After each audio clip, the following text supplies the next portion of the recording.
नमस्कार मित्रों, Shukla ji UP 32 channel में आपका स्वागत है। और आज हम आपको शंकर जी के जन्म के बारे में बताएंगे, उनके रहस्य क्या हैं जन्म का। और जो लोग नए हैं वो वीडियो को सब्सक्राइब कर लें, और जो लोग पुराने हैं वो लाइक, कमेंट एवं शेयर अवश्य करें। मित्रों, हम आपके लिए नए नए वीडियो लगभग डेली लाते रहते हैं, और नया वीडियो हम आपका शुरू करते हैं। देवों के देव महादेव शिव के जन्म से जुड़ा रहस्य क्या है? भगवान शिव को स्वयंभू कहा जाता है, जिसका अर्थ है कि वह अजन्मा है। शिवा ना आदि है और ना अंत है। भोलेनाथ को अजन्मा और अविनाशी कहा जाता है। आखिर शिव जी के जन्म से जुड़ा रहस्य क्या है? शास्त्र पुराणों में देवाधिदेव महादेव शिव शंकर को प्रथम स्थान प्राप्त है। प्रजापिता श्री ब्रह्मा जी को सृजनकर्ता, जगत पालक भगवान श्री विष्णु को संरक्षक और भगवान शिव विनाशक की भूमिका निभाते हैं। कहा जाता है कि यही त्रिदेव मिलकर प्रकृति का संचालन, निर्माण, पालक और संहार करते हुए संकेत देते हैं कि जो उत्पन्न हुआ है उसका विनाश भी तय है। इन त्रिदेव की उत्पत्ति खुद एक रहस्य है। कई पुराणों का मानना है कि प्रजापिता श्री ब्रह्मा जी और जगत पालक भगवान श्री विष्णु जी की उत्पत्ति शिव से हुई है। परंतु शिव भक्तों के मन में सदैव यह सवाल उठता है कि भगवान शिव ने कैसे जन्म लिया था। कहा जाता है कि भगवान शिव स्वयंभू हैं, जिसका अर्थ है कि वह मानव शरीर से पैदा नहीं हुए हैं।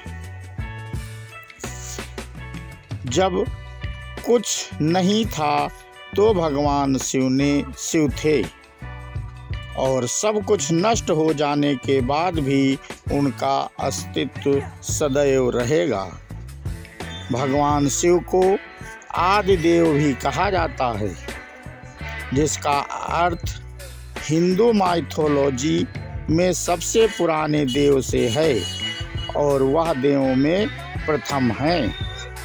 भगवान शिव के जन्म के संबंध में एक कहानी शास्त्रों में वर्णित है। प्रजापिता श्री ब्रह्मा जी और भगवान श्री विष्णु जी के बीच एक बार इस बात को लेकर बहस हुई, हम दोनों में बड़ा व सर्वश्रेष्ठ कौन है।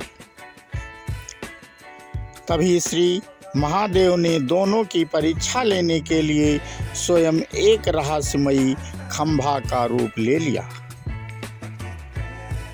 खंभे का और छोर दिखाई नहीं दे रहा था। तभी श्री ब्रह्मा जी और विष्णु जी को एक आकाशवाणी सुनाई दी, और उन्हें खंभे का पहला और आखिरी छोर ढूंढने के लिए कहा गया। इसके बाद ब्रह्मा जी ने तुरंत एक पक्षी का रूप धारण किया और खंभे के ऊपरी हिस्से की खोज करने निकल पड़े। और भगवान विष्णु जी ने वराह का रूप धारण किया और खंभे के आखिरी छोर को ढूंढने निकल पड़े। दोनों ने बहुत प्रयास किया, लेकिन असफल रहे। जब दोनों ने हार मान ली तो भगवान शिव, जो कि विशाल खंभे के रूप में थे, और अपने वास्तविक रूप में प्रकट हो गए। तब श्री ब्रह्मा जी और श्री विष्णु जी ने माना कि इस सकल ब्रह्मांड को एक सर्वोच्च महाशक्ति चला रही है और वह महाशक्ति स्वयंभू श्री भगवान महादेव शिव ही हैं। खंभा प्रतीक रूप में भगवान शिव के कभी ना खत्म होने वाले स्वरूप ही बाद में शिवलिंग रूप में पूजा जाने लगा, ऐसी पौराणिक कथा है। भगवान शिव के जन्म के विषय में इस कथा के अलावा और भी कई कथाएं हैं। शिव जी के 11 अवतार माने जाते हैं और इन अवतारों की कथाओं में रुद्रावतार की कथा प्रमुख मानी जाती है। कूर्म पुराण के अनुसार जब सृष्टि को उत्पन्न करने से श्री ब्रह्मा जी को कठिनाई होने लगी और रोते हुए उन्होंने देवाधिदेव महादेव को पुकारा। ब्रह्मा जी के आंसुओं से भूत प्रेतों का जन्म हुआ और मुख से रुद्र उत्पन्न हुए। रुद्र भगवान शिव के अंश और भूत प्रेत उनके गण यानी सेवक माने जाते हैं। इस प्रकार शिव की कृपा से सृष्टि का निर्माण हुआ। शिव पुराण के अनुसार भगवान शिव को स्वयं उत्पन्न हुआ माना गया है। शिव पुराण के अनुसार एक बार जब भगवान शिव अपने टखने पर अमृत मल रहे थे, तब उससे भगवान श्री विष्णु जी पैदा हुए बताए गए हैं। संहारक कहे जाने वाले भगवान शिव एक बार देवों की रक्षा करने हेतु जहर पी लिया था और नीलकंठ कहलाए कहा जाता है। भोले बाबा भगवान शिव अपने भक्तों पर प्रसन्न हो जाएं तो मन की सारी मनोकामनाएं पूरी कर देते हैं। तो ऐसे भोलेनाथ भोले बाबा महादेव कहा जाता है।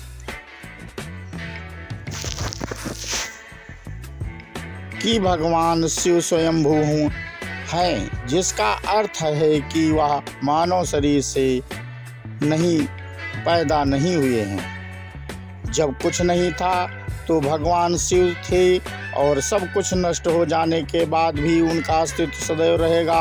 भगवान शिव को आदि देव भी कहा जाता है, जिसका अर्थ हिंदू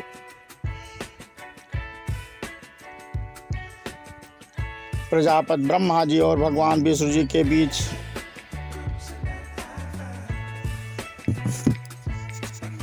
और मित्रों, आगे जानिए कौन है भगवान शिव के माता पिता। देवी महापुराण के अनुसार इस ग्रंथ में भगवान शिव की उत्पत्ति को लेकर एक कथा है।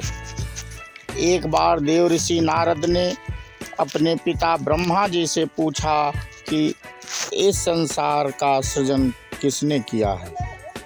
आपका भगवान विष्णु तथा भगवान शिव का जन्म कैसे हुआ। आपका भगवान आपके माता पिता कौन हैं। नारद जी की जिज्ञासा को शांत करने के लिए ब्रह्मा जी ने तब त्रिदेव के जन्म की कथा सुनाई। उन्होंने बताया, भगवान सदाशिव आदि ब्रह्मा हैं, वह ईश्वर हैं। परम ब्रह्म सदाशिव ने अपने शरीर से आदि शक्ति का सृजन किया। देवी आदि शक्ति ही पार्वती हैं, वह प्रकृति हैं, महामाया हैं, बुद्धित्व और विवेक की जननी तथा विकार रहित हैं। भगवान सदाशिव तथा आदि शक्ति के योग से ही ब्रह्मा विष्णु और महेश की उत्पत्ति हुई। प्रकृति रूपी आदि शक्ति दुर्गा ही माता हैं और परब्रह्म सदाशिव पिता हैं।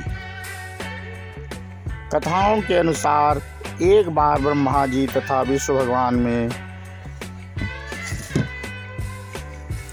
जाने शिव के हाथ में त्रिशूल, डमरू और गले में सांप का रहस्य। सावन के महीने में भक्त भगवान शिव को प्रसन्न करने का हर प्रयास करते हैं।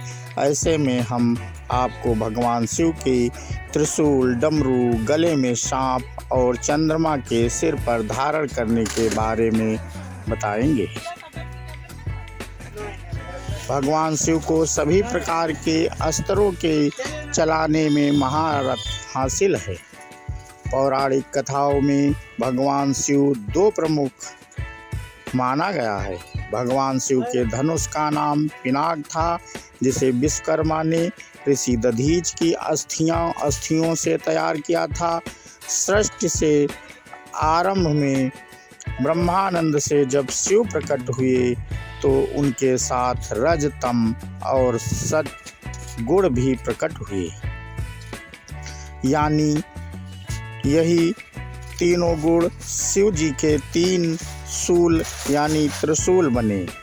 सृष्टि के आरंभ में जब सरस्वती उत्पन्न हुई तो बीड़ा के स्वर से सृष्टि में ध्वनि को जन्म दिया।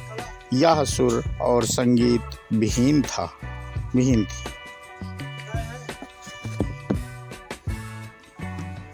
इसलिए चंद्रमा को धारण करते हैं शिव। भगवान शिव के नृत्य करते हुए 14 बार डमरू बजाए। इस ध्वनि से व्याकरण और संगीत के धंध ताल का जन्म हुआ। इस प्रकार शिव के डमरू की उत्पत्ति हुई। शिव जी के गले में लिपटे नाग के बारे में पुराणों में बताया गया है कि यह नागों के राजा नाग वासुकी हैं। वासुकी नाग भगवान शिव के परम भक्त थे, इसलिए भगवान शिव ने गले में आभूषण की तरफ से हमेशा लिपटे रहने का वरदान दिया। प्रजापति दक्ष द्वारा मिले श्राप से बचने के लिए चंद्रमा ने भगवान शिव की घोर तपस्या की। चंद्रमा की तपस्या से प्रसन्न होकर शिव जी ने उनके जीवन की रक्षा की और उन्हें अपने शीश पर धारण किया। शिव जी के डमरू की आवाज में ही है ये क्षमता जानकर चौंक जाएंगे। हिंदू धर्म का नृत्य कला, योग और संगीत से गहरा नाता रहा है। हिंदू धर्म मानता है कि ध्वनि और शुद्ध प्रकाश से ही ब्रह्मांड की रचना हुई है। आत्मा इस जगत का कारण है। हिंदू धर्म में कुछ ध्वनियों को पवित्र और रहस्यमयी माना गया है, जैसे मंदिर की घंटी, शंख, बांसुरी, बीड़ा, मंजीरा, करतल, पुंगी या बीन, ढोल, नगाड़ा, मृदंग, चिमटा, तुनतुना, घाटम, दोतार, तबला और डमरू। क्या है डमरू? डमरू या डुगडुगी एक छोटा संगीत वाद्य यंत्र होता है। वेब दुनिया की रिसर्च अनुसार डमरू का हिंदू, तिब्बती और बौद्ध धर्म में बहुत महत्व माना गया है। भगवान शंकर के हाथों में डमरू को दर्शाया गया है। साधु और मदारियों के पास अक्सर डमरू मिल जाएगा। शंकु आकार के बने इस ढोल के बीच के तंग हिस्से में एक रस्सी बंधी होती है, जिसके पहले और दूसरे सिरे में पत्थर या कांसे का एक एक टुकड़ा लगाया जाता है।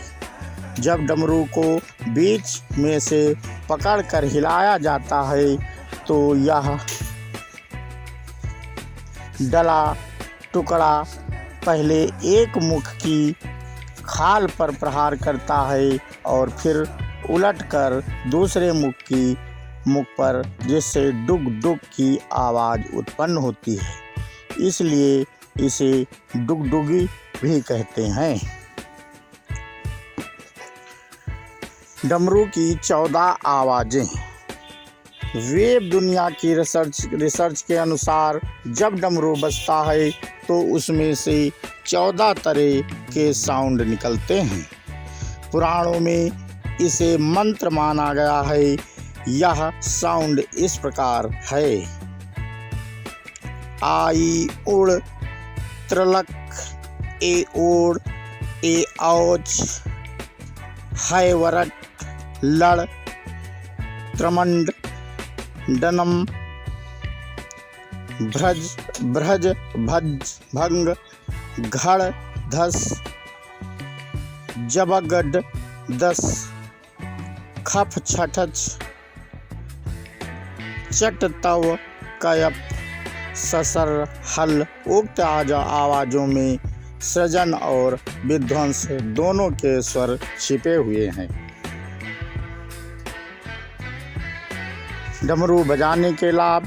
पुराणों के अनुसार भगवान शिव के डमरू से कुछ अचूक और चमत्कारी मंत्र निकले थे।